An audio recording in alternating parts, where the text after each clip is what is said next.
Ассаламу алейкум, алдарыңызда Айнұр Артыбайқызы. Бүгін өте бір өмірімізде маңызды тақырып болайын деп тұр. Бұл 5 уақыт намаз. Яғни көп адам қаза қылып қоя береді.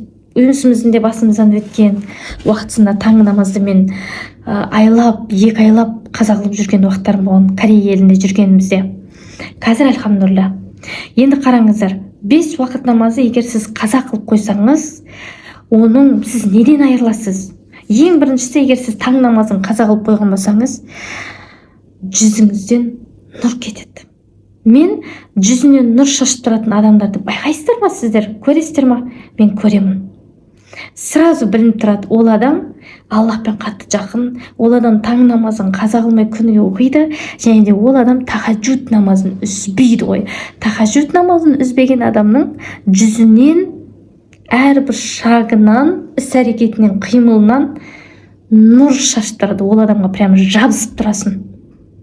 Соны нұрды байқадыңыздар. Әсіресе ол нұрлар әжелерімізде болады, Құранға түсіп жүрген.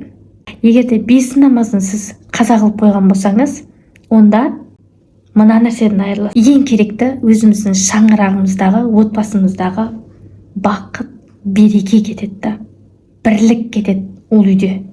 Ризық кетеді ол үйден. Ол үйде береке болмайды, түсінесіз ба? Үшінші, асыр намазын қаза қылып қойған болсаңыз, бойыңыздағы күш қуат кетеді, денсаулық кетеді. Түсінесіз ба? Ал бізге бірінші байлық не? Денсаулық.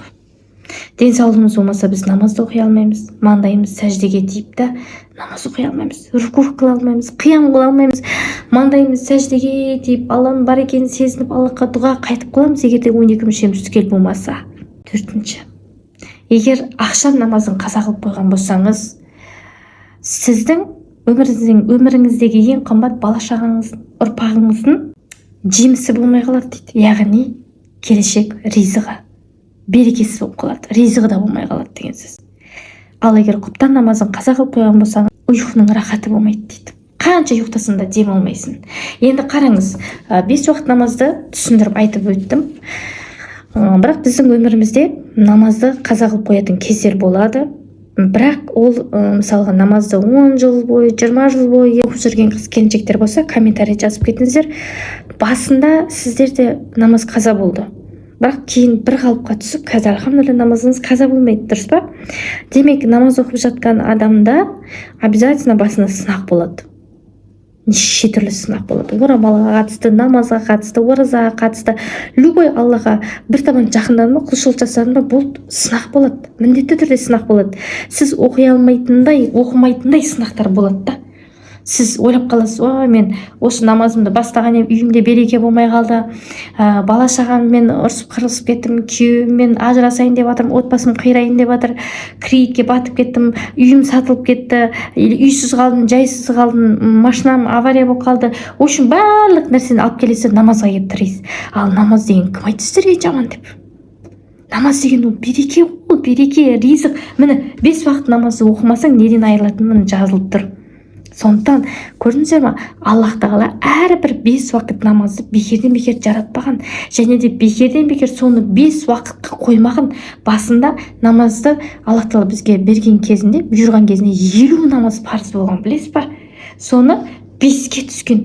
Сол 5-тің өзін біз істей алмаймыз ғой. Демек, әрбір намаздың уақытысы ол маңызды.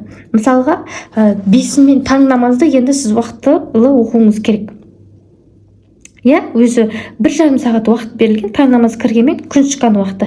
Сол күн шыққанға дейін сіз таң намазын оқып қойыңыздар. Егер қаза қылып қойсаңыз, ұйықтап қалған жағдай болса, ұйықтамаудың жолын айтамыз сіздерге, сразу тұрып кететін. Лайфхак мен өзім басымнан өткен.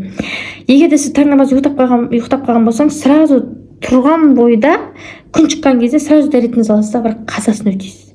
Қазасын өтеген кезде сүннет пен парызын бірге оқисыз да. 2 ракат сүннет, 2 ракат парыз қылып. Енді қараңыз, 5 намазын қаза қылып қойдыңыз ба?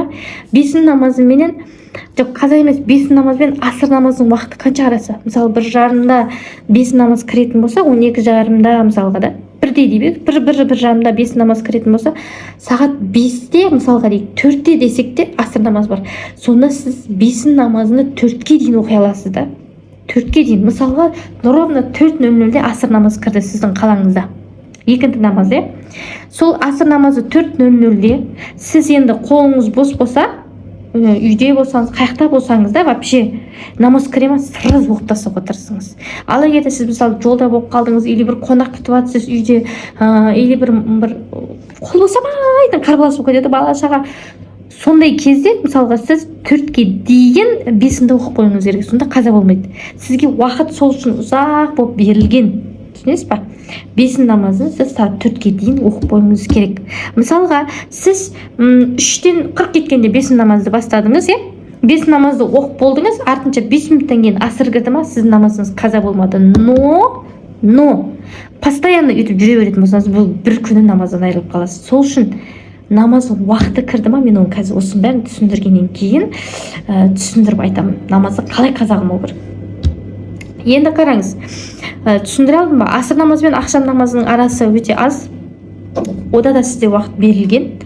Асыр намазы сіз ақшам намазды кіргенге дейін оқуыңыз керек. Асыр намазы мысалы 6-та кіре ма, 7-те кіре ма? Мысалға айтайықшы, сіз 7-ге 50, 7-ге 55 қалғанға дейін сізде уақытыңыз бар асыр намазды оқуға.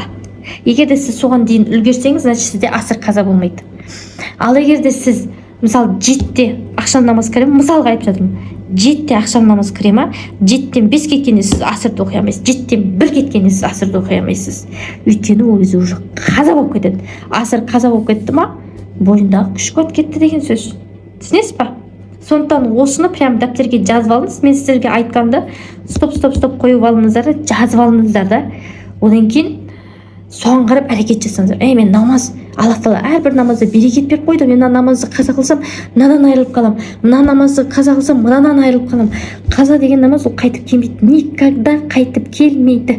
Мысалға адам өлгеннен кейін қайтып келе ме, бері қарай өмірге келмей ма? Сол сияқты қаза намаз ол никогда орны толмайды. Түсінесіз ба? Біз ана жақта жауап береміз. Сондықтан қаза қылмауға тырысыңыздар. Ақша менен құптанның арасы, мен всегда құптанды, үйдегі тірлігім бәрін бітіріп аламын да құптанды оқимын. Кейде болады енді арасында құптанды оқып алып, содан кейін мысалы жұмыс істеймін ғой, мен телефонмен үйде отырып жұмыс істеймін. Сол кезде құптан намазымды оқып аламын да одан кейін спокойно жұмысымды істеп отыра беремін. Сол сияқты намаз бен намаздың арасындағы уақыттар бар. Егер де сіз мысалы келесі намазыңыз 6-та кіретін болса, сіз уақытыңыз болмай жатса 6-ға дейін сіз үлгере аласыз. 6-тан 1 кетті ма, намазыңыз қаза болды. Бірақ тағы да айтамын, уақыт бар екен деп бүйтіп жүріп алмаңыз. Оның барлығын періштелер жазып отыр, көріп отыр, ертең біз жауап береміз. Сондықтан намаздың фундаменті деген мынандай. Ең бірінші намаздың, мен всегда сіздерге не перестаю, бұны айта беруге, намаздың ішіндегі сүрелердің мағынасына мән беру және соны біріктіріп оқу. Аузу биллахи минаш шайтанир раджим, бисмиллахир рахманир рахим. Хасақым көрейшін Алла деп бастаймын, бисмиллахир рахманир рахим. Алхамдулиллахи раббил аламин, ар-рахманир рахим. Жүрегіңізде қазақша мағынасы, тілде транскрипцияда сонда. Аллах, біз сенен жәрдем сұраймыз, тура жол сұраймыз. Бізге сиротал мұстақим, тура жол нәсіп ете көр. Нығметіңе бөлендіргендердің жолына салшы, адасып кеткендердің адамдардың жолына салмашы бізді деп. Мысалы Фатиханың өз мағынасы сондай. Мысалға да Раббана атина фид дуния, соның мысалы мағынасы, Аллах Тағала бізге осы дүниеде де және де ақыретте жақсылық бер көр, және де тозақтың отынан және қабірдің азабынан сақтай көр дейді. Дұрыс па? Тозақ отынан сақтай көр дейді. Сондықтан әрбір намаздың мағынасын, сүрелерін сіз мысалға жаттамай ақ қойыңыз. Мысалға таң намаздан кейін отырып аласыз да, немесе любой намазда, әсіресе таң намаздан кейін отырып аласыз да, құр Фатиханың өзін 30 рет, 40 рет оқып шығыңыз, 10 реттен бастаңыз. Күніге 10-10 қосып тұрыңыз. Где-то бір сіз 5 күн оқитын болсаңыз, 7 күн оқитын болсаңыз, ана Фатиха сүренің мағынасы сізде наизусть қалып кетеді. Намазды бітіріп аласыз, кітабыңызды алып аласыз да, қарап, оқып, сөйтіп жаттап аласыз. И әрбір сүрелердің барлығы сөйтіп әр намаздан кейін, мысалға 50 реттен оқитын болсаңыз, 10 күннен 5 күнге бөліңізші. 50 рет оқығаннан кейін ол сіздің миыңызда автомат түрде қалады. И намазды бастаған кезінде, әрбір намазды бастаған кезде аятул курсиді 3 рет оқыңыздар. Хотя бы 1 рет. Сонда намазда сіздерді ешкім не қылмайды, уәсуәсе салып, намазыңызды ойыңыз бөлінбейді да. Түсінесіз бе? Мен сол үшін айтамын. И аятул курсидің мағынасына мән беріңіздер. обязательно не айтып жатыр Аллах тағала. Барлық жерде досу бар. Так, Аятул Курсидің видеосын, Фатиха сүренің видеосын мен қазір осы видеоның астына қойып кетемін. Сілтеме, соның астына, видеоның астына түсеңіздер көре аласыздар YouTube каналда. Аятул Курси. Намазда ойыңыз бөлінбес үшін не істеу керек, осы видеоның астына қойып кетемін. Сілтемесін. Видеоның астына біраз видеоларды қойып кетемін, соған обязательно сілтемесін көріңіздер. Енді қараңыздар. Бірінші столбик намаздың фундаменті нық тұру, намазды қаза қылмай оқу деген, ол ең бірінші намаздың ішіндегі сүрелер мағынасына мән беру. Және де соны оқытқан кезде автоматты түрде транскрипция тілде болса жүректе қанша мағынасы кетеді. Прям это 200% жұмыс жасайды, мен өзімде солай істеймін. Енді Аятул Курсиді оқып барып намаз оқитын болсаңыздар, әдемі оқисыздар. Одан кейін қаза қылмас үшін не істеу керек? Бастан бастап, мейлі 10 жыл болды намаз оқып жүргенде, бірақ намазыңыз қаза болып жүрме, дәл қазір осы видеоны көріп болғаннан кейін сіздер былай әрекет жасаңыздар. Намаздың уақыты келе ма? Сіз ойлаңыз, сіз Аллахтың жеріндесіз. Мына Аллахтың жерінде біз любой жерінде, кез келген жерде біз намаз уақыты келді ма? Барлық жерде азан бар, барлық жерде мешіт медресе бар. Кез келген намаздың уақыты келді ма? Біз оқи аламыз. Намазды қаза қылмай, любое время, любой жерде оқи аламыз. Аллах тағала бізге сондай мүмкіндік беріп қойған. Түсінесіз ба? Сізде мүмкіндік бар. Дәрет алуға да мүмкіндік бар, намазды оқуға да мүмкіндік бар. Оқитын жер, таза жер, бәрін Аллах тағала өзі тауып береді. Бірақ намаздың уақыты келді ма? Қай жерде жүрсеңіз де, дәрет алу жоқ па, су жоқ па, таяммум алыңыз. Алыс жерде жолда кетіп бара жатса, машинада кетіп бара жатса ба, таяммум алып намаз оқыңыз. Мен солай істеймін. Алыс жолда кетіп бара жатқан кезде, Шымкентке кетіп бара жатқан кезде, бірақ мен всегда дәретпен шығамын, сақтап отырамын дәретімді. Машинада болса да оқимын. Намаздың уақыты кіре ма? Жолда кетіп бара жатсам да мен скамейкада отырып аламын, құбыламды тауып, дәретім негізінен всегда болады. Иншалла Алланың қалауымен, но кейбір кезде болмайған кезде мен таяммум аламын. Егер жолда су жоқ болса, егер де мысалға Түркістанда бір жерде жүріп қалатын болсақ, мен дәрет алатын жер обязательно табылады ол жерде. Бәр жерде туалет бар, бәр жерде жуынатын жер бар, сол жерден барып дәретімді алып дайындалып отырамын. Келер намазды күтіп отырамын. Қандай жағдай болса, жұмыста жүрсін, менің жұмысым басымнан асады. Басымнан асады, өздеріңіз ойлап көріңіздер. Қанша халықпен жұмыс істеу оңай емес. Еще мен өзім Қарашығанаттың келінімін. Мен де өзім семьям, бала шағам бар деген сияқты. Зато үлгересің бәріне. Әйел адам бәріне үлгереді. Енді қараңыздар, намаздың уақыты келді ма? Любой жерде дәретіңізді алатын әрекет. Аллах тағала сізді сынайды. Сіз соған әрекеттенесіз. Дәретіңізді аласыз, намазыңызды оқисыз. Қандай сынақ болса да қиналып оқисыз ғой. 6 ай уақыт қой. 6 ай уақыт. 6 ай. Даже одан аз. Әрекетіңізді Аллах көреді де кейін бір қалыпқа түсіріп қояды ғой. Любой жерде дәретің де табылады, любой жерде намаз оқитын жерде табылады. Барлық жерде мүмкіндік Аллах тағала сізге тауып береді. Бірақ сіз не? Сіз экзаменнен өтуіңіз керексіз. Сіз сол сынақтан өту керексіз. Түсінесіз ба оқу үшін? Сондықтан ең бірінші намаз кіре ма? Болды. Қаяқта болсаңыз, даже хирургтың өзі операция істеп жатыр, намаз оқыған. Хирургтың өзі операция істеп жатыр, ол адам тастап кете алмайды. Бірақ намаз уақыты келді ма? Болды, намаз оқи береді. Сондықтан намаздың уақыты келді ма? Любой жерде сіз оқи аласыз. Тек туалеттің ішінде, баняның ішінде прям шомылып жатсаңыз, ол жерде оқи алмайсыз. Кеше бір келіншек жазады, баняда жұмыс істеймін, намаз оқимын ба? Бір бос жері бар ғой, коридор бар, кухнясы бар, тамақ ішетін. Сол жерге барып отырып оқи бер. Баняның ішінде оқымайсың ғой. Дұрыс па? Любой жерде, любой ответ бар намаз оқуымызға. Құранда аят түскен. Ешқандай сылтау біз намаз оқымас үшін жер бетінде жоқ. Қандай сылтау айтсаңыз, оның бәрі өтірік. Біз оқып жүрміз бе? Сіздер де оқи аласыздар деген сөз. Сондықтан, одан кейін таңғы намазға әсіресе тұрмай жатқан адамдарға лайфхак өзім басымнан өткен. Корея еліне мен видеоның басына айттым. 2 айдай, 3 айдай мен 3 айдай демей ақ қояйын. 2 айдай мен таң намазын ұйықтап қалып жүрмін. Арасында тұрдым, арасында тұрмадым. Сол кезде мен өзім нәпсімді тыямын дедім да. Мен всегда осы айтам, осы лайфхакты айтамын. Телефонға прям будильниктің, мектептің будильнигінің дауысын қойып қоямын. Деп шырлап оятатын, шошытып жіберетін музыканы. Оны Google'дан скачать етіп аламыз. Сөйтем да будильникке сол музыканы қойып қоямын. Телефонды қасыма құшақтап жатпаймын. Шифонердің үстіне қойып қоямын өзім. Дауысын бақыртып әдейі. Сөйтем да немесе будильник қойып қойыңыз сол жерге. Телефоныңыз қасыңызда тұра берсін. Сөйтіңіз де өзіңіз 5 жетте спальняда жатыңыз. Бала шағаңыз болса да тұрыңызшы. Аллах тағала сіздің әрекетіңізді тексеріп көреді. сіз сынап жатыр Аллах тағала. И мен солай істедім. Өтірік айтпай ақ қойыңызшы, бір 2 аптаға жеткен жоқпын.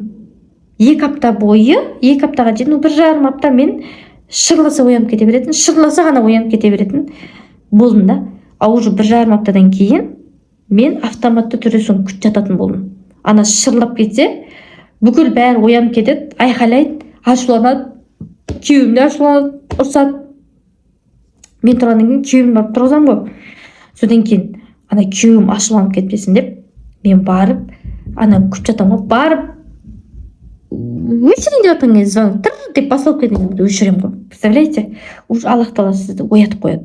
Одан кейін бұл жерде тағы бір лайфхак, оның видеосын отдельно шығарғым келеді, Құдай қаласа.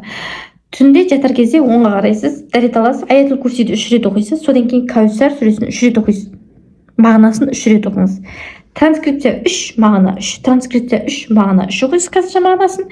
Сөйтіп Кәусар сүресінен кейін ештеңе істемейсіз, ұйықтап қаласыз, болды. Ары бері тіркісеп бала шаға емес, жаттыңыз ба, Кәусар сүресін 3 рет оқыңыз, ертірақ жатыңыз, ертірақ тұрасыз. Таңнамасыңыз қаза болмайды сізді. Түсіндік қой, Енді сіздерге полный түсіндіре алдым деп ойлаймын. Тағы да видеолар шығады, Құдай қаласа қолым вообще босамай жүр. Соңғы кездері жұмысым өте көбейіп кетті, бірақ сіздерге барынша шығаруға тырысып жатырмын. Видеоның астына міндетті түрде комментарийлеріңізді жазып, осы видеоны барлық достарыңызға таратуды ұмытпаңыздар.